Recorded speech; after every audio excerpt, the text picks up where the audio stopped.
What do chords look like in a circle?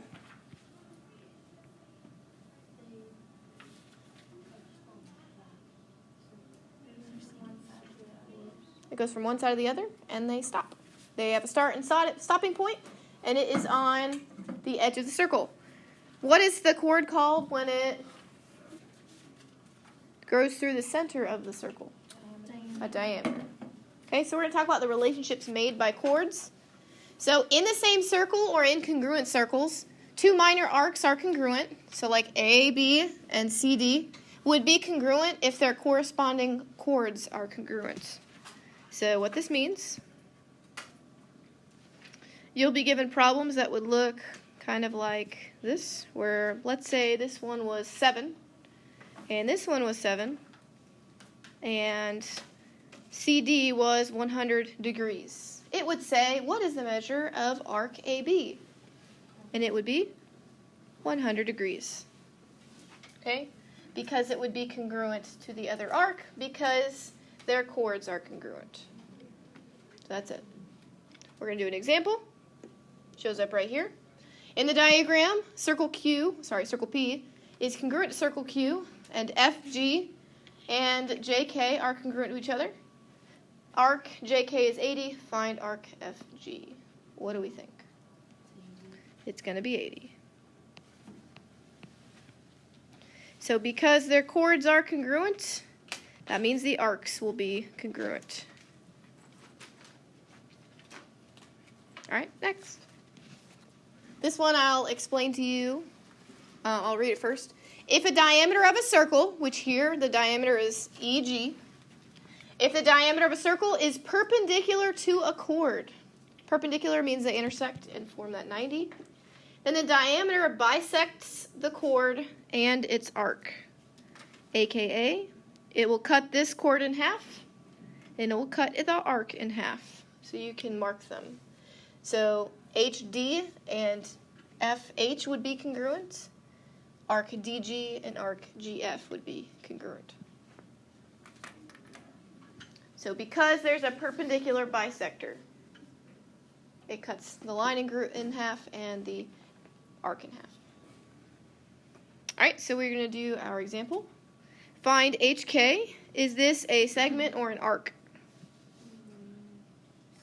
A segment. So it's talking about this segment.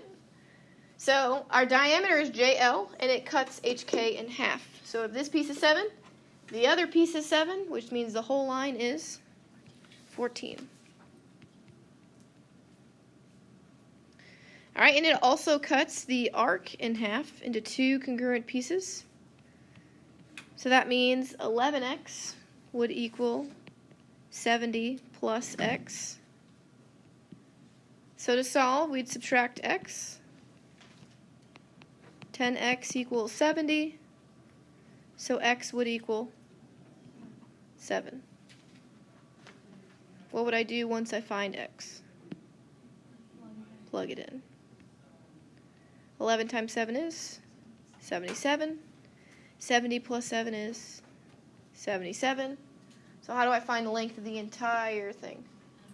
Add them together. 77 and 77 make 154. Perfect. So now we practice this for the next 2, and then we'll learn one more thing.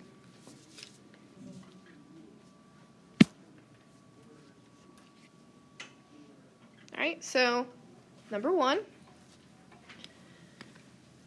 We're given a very interesting circle, a rectangle on the inside, things like that. So the first thing we're going to find is an arc WX. Arc WX would be the measure of its central angle. So what's the measure of this angle going to be? 42. Why is it 42? Because they're vertical angles. So a lot of students get confused because of this 3.6, but that is the length of this line from W to X. It's not the measure of the chord. It will, however, help us to find YZ.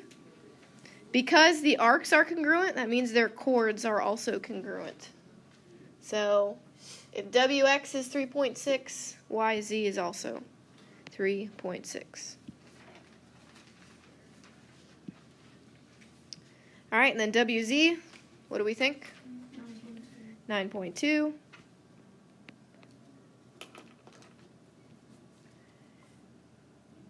All right, and then this one is the hardest one for people to find. We're looking for arc XY, which would be the same as its central angle. What relationship does 42 have with the angle I've highlighted? They're supplementary because they're a linear pair. So that means to find it, we're going to take 180, subtract 42,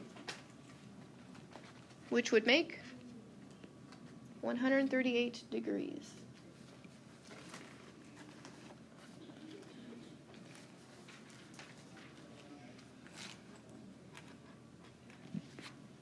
We're just going to do one of these. We're going to do the one on the left with decimals. So SQ is the diameter. It's perpendicular with the chord, which means it cuts the chord in half. So that means these two pieces are congruent with each other.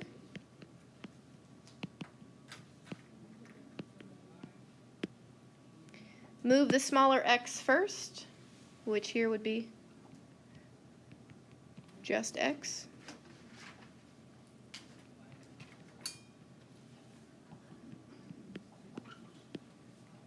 What would our next step be?